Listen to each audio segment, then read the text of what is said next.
நெல்லை மகேந்திரகிரி இஸ்ரோ மையத்தில் மனிதனை விண்ணிற்கு அனுப்பும் ககன்யான் திட்டத்திற்கு 130 வினாடிகள் நடைபெற்ற SMSTM மாடுல் என்ஜினின் 4ஆம் கட்ட சோதனை வெற்றி பெற்றதாக இஸ்ரோ தெரிவித்துள்ளது.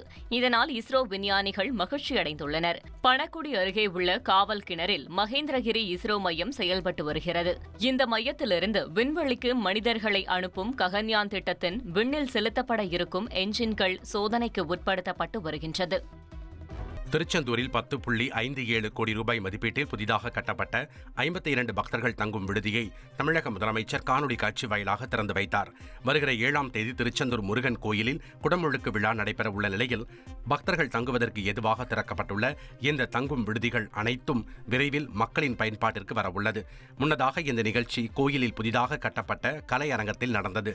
இதில் மாவட்ட ஆட்சியர் இளம் பகவத், கோயில் இணை ஆணையர் ஞானசேகரன் உட்பட பலர் கலந்து கொண்டனர். ட்ரெண்ட ஃப்ரெண்ட் ஆக்கிக்கோங்க. தந்தி டிவியின் சப்ஸ்கிரைபர்ஸ் அண்ட் ஃபாலோவர்ஸ் குடும்பத்துல நீங்களும் இணையுங்க.